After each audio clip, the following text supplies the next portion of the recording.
What's up, Ted?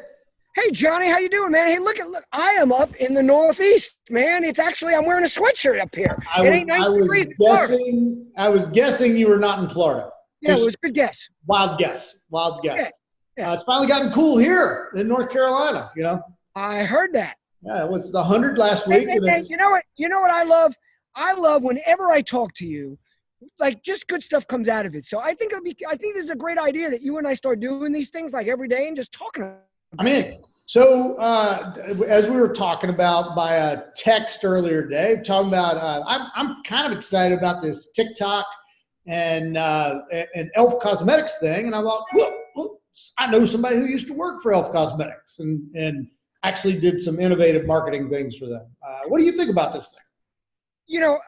you know, I discovered TikTok a while ago, and but like everything else, it took a little while to kind of wrap my arms around it and for it to take off. And I recently posted something about it. I love what's happening with TikTok because I think a lot of marketers are overlooking it. So, there's two things here. Number one is there's this great community, but number two is when other people are overlooking it, it's a great opportunity for you. When I was at Elf Cosmetics, as you know, because it's right around when you and I met, you were still at Walmart at the time.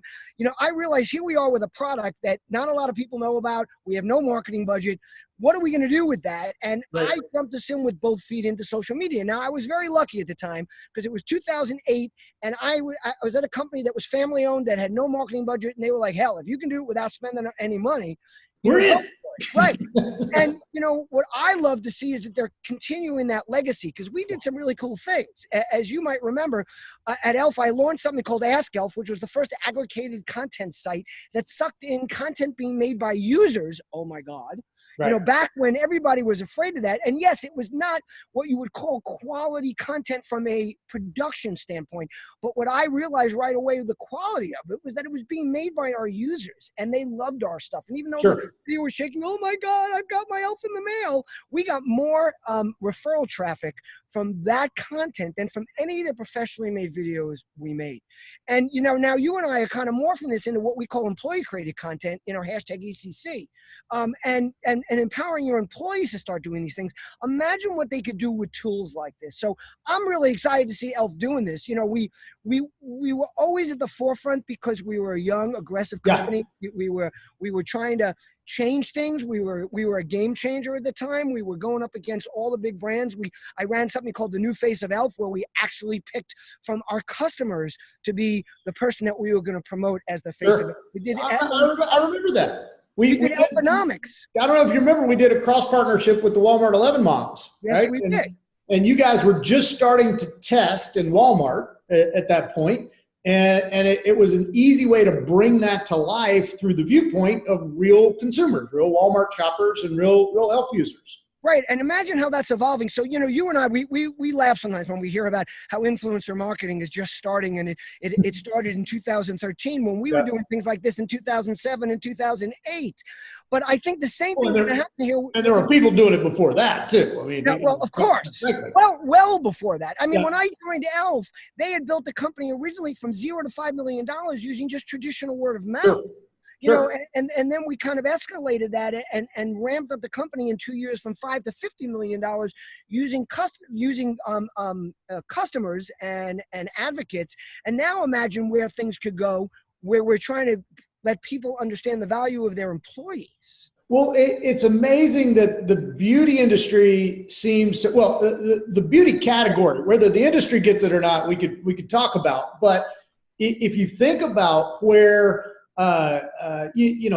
new users in the category. So my daughter, right? Your daughters, where they get their inspiration from, it's not some big celebrity. It's not some TV ad. It's from YouTube, right? It's going to be from things like TikTok.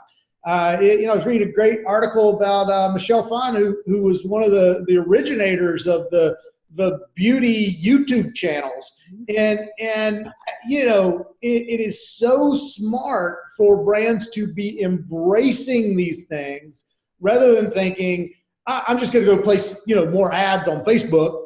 Well, guess what? My daughter, I've suggested she get a Facebook account. She's like, Dad, like who does that? Right? I'd be embarrassed to have a Facebook account. If you're going to reach her, it's going to be on TikTok or Snapchat. And it's not going to be through an ad. Or right? whatever else becomes the next The, way. the next thing. Right. That they talk to each other. Like, look, I love when I'm on a stage in front of 10,000 people and I ask, ladies in the audience, raise your hand if you think you're going to look like Andy McDowell if you use L'Oreal Cosmetics. Right. But you will raise your hand where you think you can look like your friend, your colleague, your boss, anybody else around, because they're like you. And I think people kind of wrap their arms around that. But more importantly, as you bring up right here, it's the tools. This isn't just the times. The availability of tools like TikTok. And I think that's what's exciting about this particular promotion. I mean, we'll see how it goes. But Elf actually, they had their agency create a piece of music that the users can now co-create content. And I really believe, well, if you watch anybody under the age of 25, they are content creators. The generation before them, everybody said, well, that's the social media generation. They weren't. They were lurkers. The people that are this age, Mary Catherine, about my daughter, she's 13. They create content all day long. And TikTok is a way of expression, and it's the way they talk to each other. And more importantly, just any of this, whether it's TikTok or it's Snapchat or it's Insta stories, or I don't care if it's Facebook, if that comes back around and all of a sudden they want to use it, it's giving them the tools to create for themselves.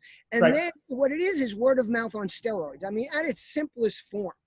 And what I love is just that brands that are willing to step out a little bit and have some fun with it, and then and open themselves up to the creation that might happen by their customers or their employees or their advocates, not the people that they hire and give a list of attributes and things they wanted them to talk about, things that are just real and natural. And what's amazing about it is just like anybody talks about, it's the conversation. Conversation is the best content as far as I'm concerned. Now, because it gets people talking about your brand, whoever's creating the content. I love it, man. I love it. Well, hey, pretty good first chat. Let's see where this thing goes. And by the way, just so everybody knows, I'm wearing my, I'm up in New York at one of my buddies' houses where I keep some of my old stuff like I do at John's house. When I moved, and John helped me and said, hey man, you don't have to get rid of all the stuff. You can put it in the closet in my house. You don't have to travel with clothes. But here I'm wearing my high school. So yes, I was a 119 pounder. Wow. Yeah, I think my running, I ran cross country, and I think my running weight was 126. Look at that. Yeah. So there's another reason why you and I love each other so much. It's, I don't wish I was 126. Maybe 162 to transpose those. That'd be nice. 157. Hey, man, you have a great day. We'll do this again. You too, buddy. See you. Bye, buddy. Peace.